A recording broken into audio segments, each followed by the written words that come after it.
m2atelier is actually a merge of two previous experiences, two offices that existed previously. So the origin of the studio was very natural. We were attracted by the same curiosity, and it made a lot of sense to merge the two studios into one atelier, how we like to call it. So merging to grow, basically, to grow better and optimize resources, background, and capacities. My name is Marco Bonelli. I'm Marijana Radovic. I'm a co-founder of m2atelier studio in Milan, and this is the Architect Series.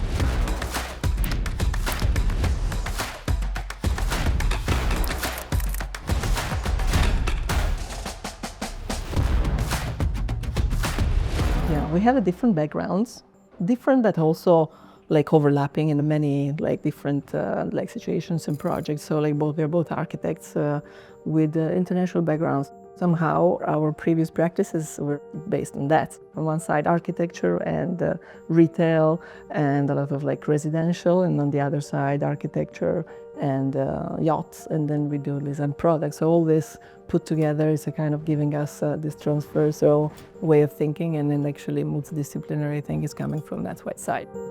So a lot of overlapping, but a lot of specific backgrounds. We didn't start with a manifesto or saying this is our project, our direction. It developed through time, so we understood through time what was our goal.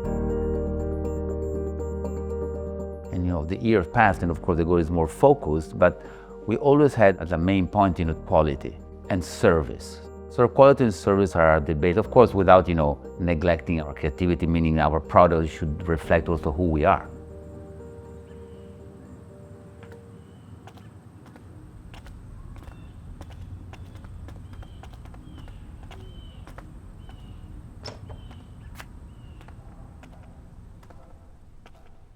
The main focus when we looked for a place to come to Milano, when I came from the States, was to find a place where I could work and live nearby. So as you can see, this place is really, all into one, how we like to call it in Italian, casa bottega. It's a typical casa di cortile, courtyard house in Milan. The configuration is very, very simple. There are two staircases, so we basically have most of the first floor, and our terrace is on top of the studio. It's a Milanese house. It has the colors that you see here. That is, they are representing this specific place. It's also let's say, a result of our research that we often do, and we like to add all the time. I don't think that we will ever finish. We like to every day, every time, do something else and add. But we try to keep everything pretty, simple. It's a resin floor. There are boiserie glass, one color, and full height divisions, sliding panels, and it has a touch of tobacco color. Red, yeah. And it's simple, but we believe warm enough.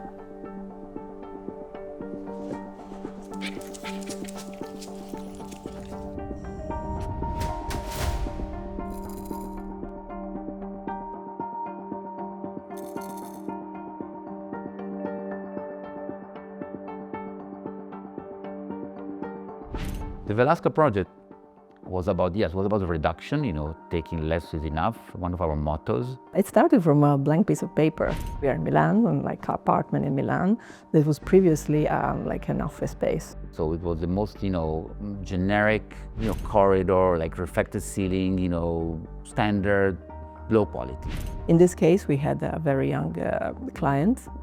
You can feel that this is a very looking apartment. And we had this music box that was actually a center of the project. So our project was done, and the division of the space and everything was created around it. So it's perfectly placed on the center of the house. It's an insulated cube made by the dark metal. The technical use is for music composition and recordings. So to be able to create an environment that supports concentration, key element was obviously balance. That's why we work with a very limited palette of materials. We use wood, acid-acid metal, of course with a very careful control of natural light. So we enhance the geometry. There is not one curve, it's all about the rectilinear 90 degrees angle, but we made it very warm with a lot of wood. We did a whole wood ceiling with these wood slots. They're both acoustical and mechanically performing because everything is hidden, you don't see anything. And we have a lot of metal, raw metal, what we call blue metal. So like we go deep into the study of how this person will live. Okay, here we have also work, and then what are the needs, and the way how we can like help him use that space the way like would be ideal.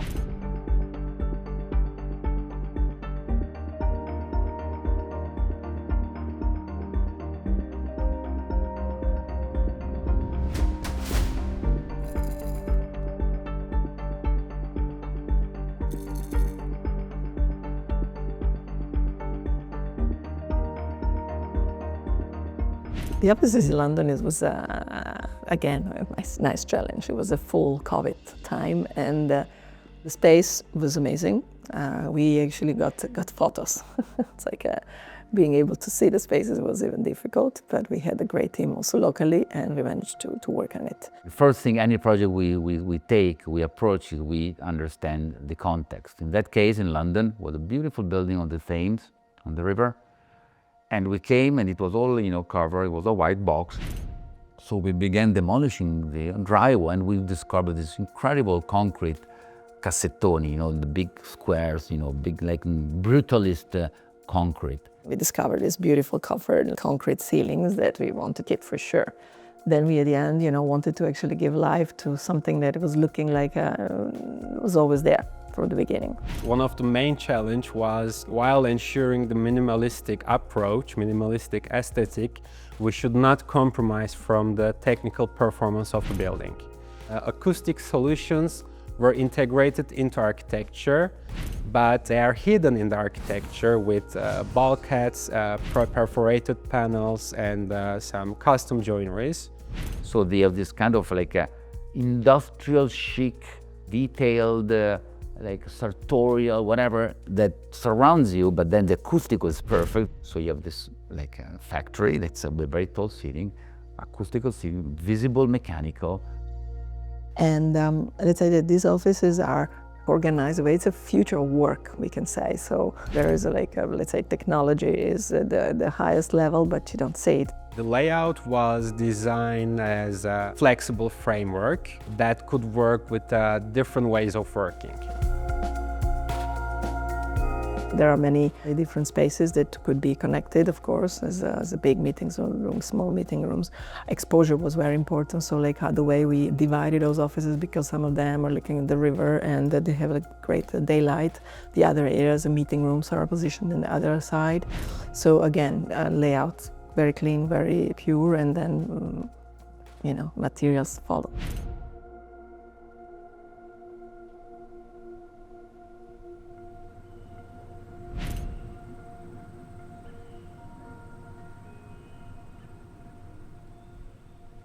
Subtraction, emotions, atmosphere, material, contrast. It's very hard to define what wins, what goes first, what goes last. I think it comes, in a very natural way, probably, and it's always different. Good project is a well-organized project, so like good layout and a good position of all the functions and is a base, of course. And then, like what is important is actually how you live it, like how you bring the emotions through every single space. And then after that, materials. Our research is very big, so we like not to repeat ourselves. More important is like what is the next, what we can offer, and what this specific house or something like another project can give, and what kind of character we want, what kind of tweak we want to give to that specific space. We also like to have like less distractions, visual distractions, of course. So we focus on, could be the landscape, could be one space, to give meaning to each space. If you go to a studio, you have to have a specific environment. So it's like to say often we're like whispering details on every single thing. So like it's not, nothing is loud and shouting, and I think it's very calm. And what is also very important for us, as you can see even here, this project is like perspectives. So like how we divide things, and you know, so that the perspectives are never ending, but at the end the spaces are defined.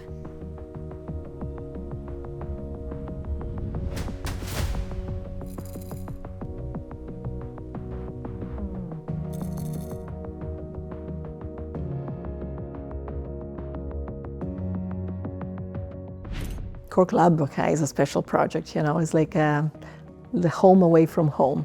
And we had to start living, you know, like and understanding what is the life of a member in a club like that.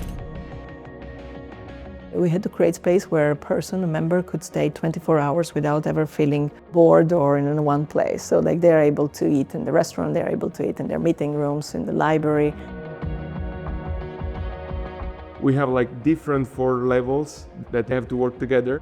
Across all of the 4 levels, we have like different activities, and the materials and the palette of materials that we were choosing, together with the proportion and detailing, remain coherent.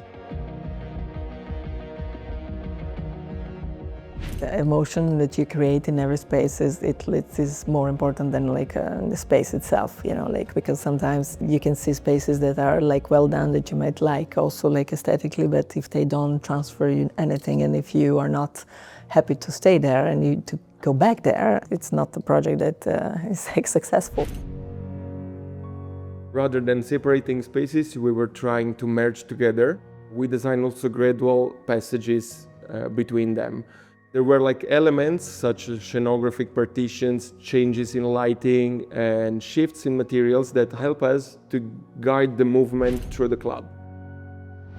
And also like the Core Club has interior staircase of a villa, not a staircase of a building of 18 floors. In this project we also worked on the architecture as well. At the last floor we actually cut out the roof, created these big terraces, and we wanted to give people not only interior space, because we are in New York and in a position where, you know, the view is amazing, and that terrace that we managed to build is a key event space that Core has today.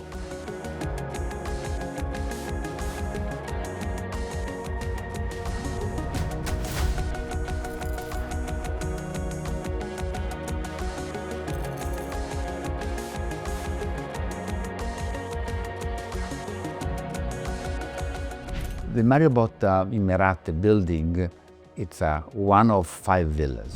So Mario Botta made this kind of architecture, very Mario Botta, you know, the circles, the stone cut, were very high quality. So the starting point was understanding the structure of the building, the environment where we were, and another important point was to understand who built this architecture.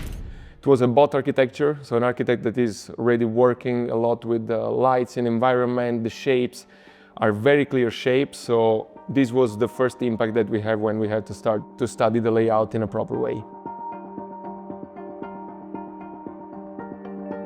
Each villa has a garden, a front garden and a back garden. Each villa had similar aesthetics outside, but of course once you open the gate, the idea was you create your own little Zen garden.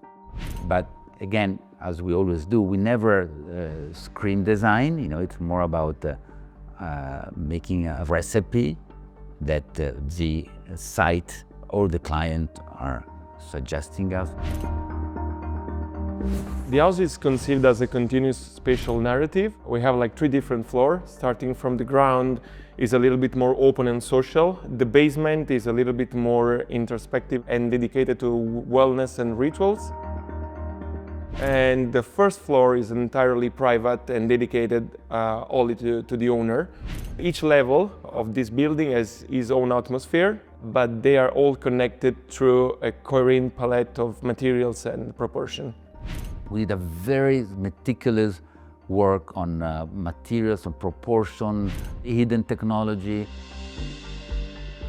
In this project, it was fundamental to create a sort of connection between surfaces and custom elements. We were working with a layered palette of colors and materials. At the same time, there were also some pieces of furniture that were custom designed that gave us the possibility to manage in a proper way the proportion and to adapt in a proper way to the space that we have. You understand the house when you go around and you see from down, and also the staircase, the light switch, the sound insulation when you speak, because there's all glass and concrete, so insulation was a big part of the design as well.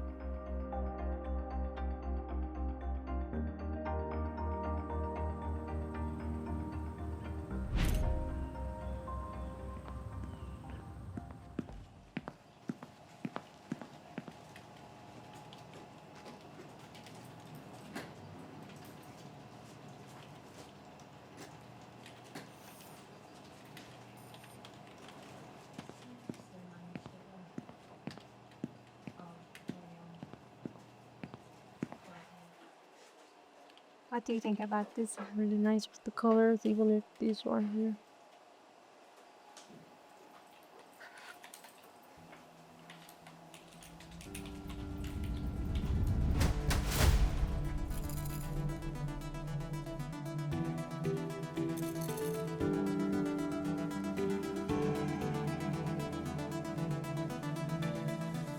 Ora by Casa Tua, it's an incredible large-scale project. We've been involved now for a couple of years, maybe two years.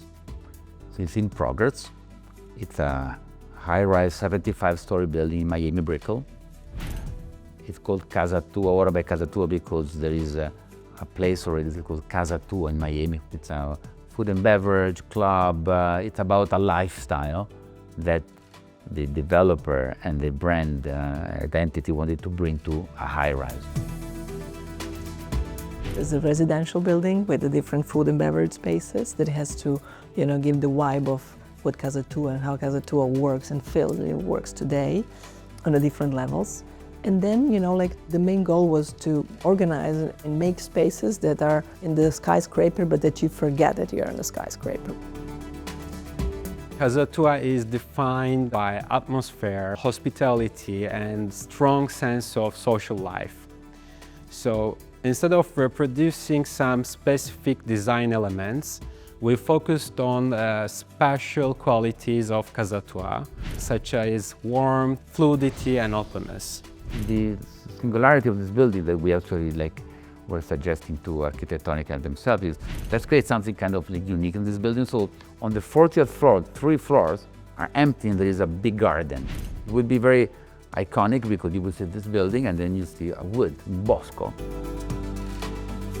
We have a forest of 3-story forest where you completely forget that you are on the skyscraper, but all the spaces as well, they have to feel more natural. So again, this selection of finishes, the more into mangroves of Miami rather than on a big skyscraper.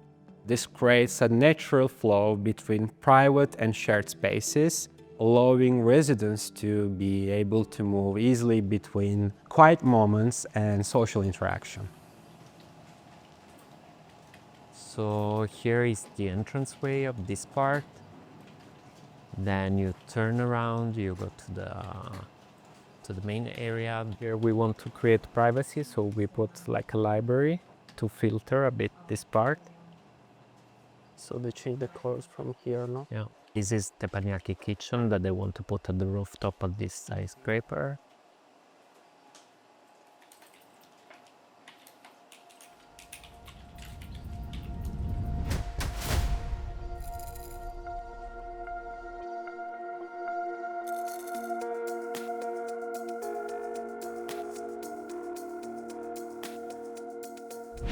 Yeah, Norwegian fjord, and the house that is totally integrated. As you can see, we had a rock that was cut out. That was an opportunity to do something different. It's a big house, more horizontal rather than vertical, working with the fjord itself and with this material that during the day, you almost don't see it. During the night, it's a lantern. We're in Norwegian fjord. We have a house that develops on 3 different levels. It's layout is almost like a boat project, so very long and very, organized the way that you live, corners. We use large glass surfaces to dissolve the boundary between inside and outside, while the materials reflect tones and textures of the surrounding rocks. So in that way, the architecture becomes a quiet frame for the landscape rather than competing with it. This house didn't want to stand out, didn't want to be visible as usual houses in Norway that are white with their roof and things. So we have this roof that was following the rock as well, and the upper, let's say, level visible. Everything else is actually beautifully combined empty and full volumes. We have like 4 bedrooms and then all the other areas of the house. We keep materials simple but intentional. For example, concrete connects the house to the granite landscape, while the teak material adds warmth and texture. This kind of materials are used both inside and outside, creating a seamless transition between the architecture and landscape. They call these houses cabins, but this isn't not a cabin. We played with this double heights because the cabin means like a height of 2.20 m. The combination between double height spaces and smaller spaces is very important, and people can feel small into the big spaces, you know. Making a beautiful open space, it's always beautiful, but okay, you have to create somehow environment where you feel happy when you're alone. So like even when we have open spaces, we try to create all these areas you feel in your living room, and this is your dining, your office, even if they are part of the same environment.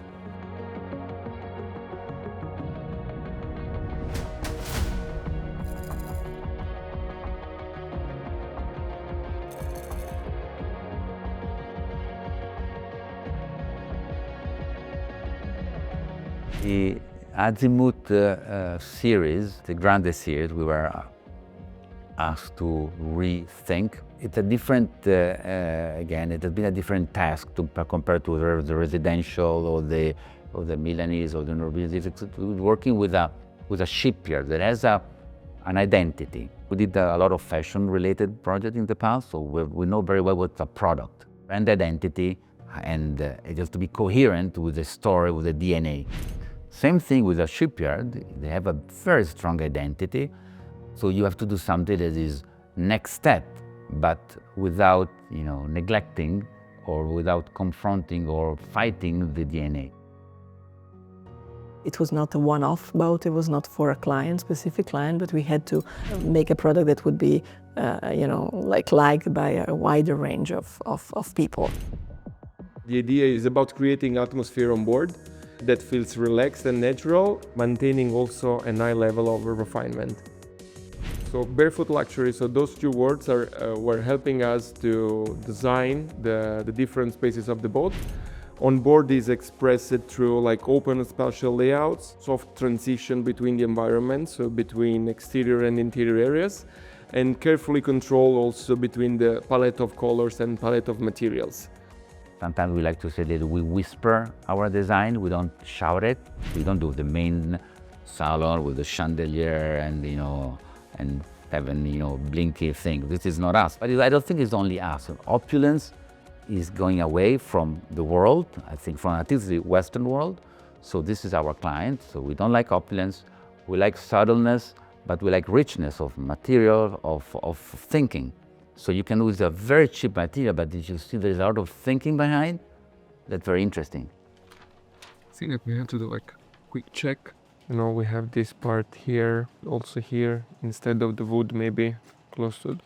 We can use like metal mesh, something like this that can give. In the marine environment, it's always complicated to choose the perfect materials in order to have durability and also the maintenance during the year.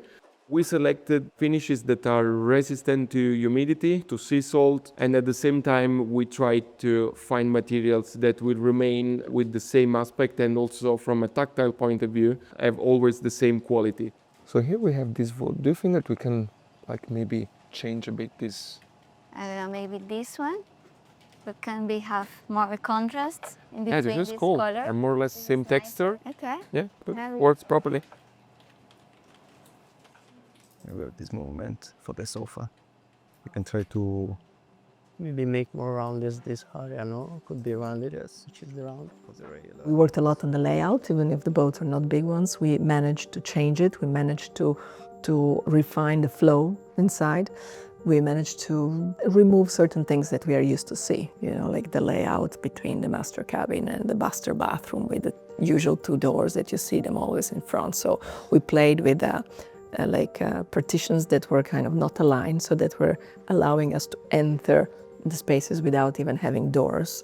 And I was very happy when we had some reactions from the client who were visiting the boats in the Cannes Boat Show and saying, "Oh, thank you for explaining to me, because I didn't know why, I was feeling great because I was going in and out, but I didn't even understand that I didn't open the door to enter the bathroom." So because we like to make these details, and that a client who is living on board will discover later and will appreciate them later with life on board.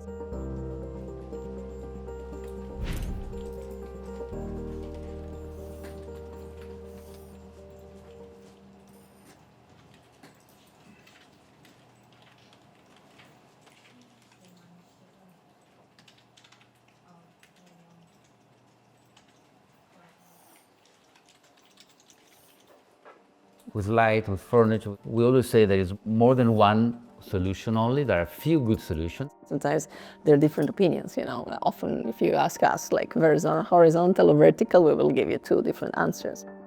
We like this layering in our project. We are participating, but we have also 50 architects working with us. So it's very important. Everybody gives another layer to every project. So it's bringing the project to the next level for sure.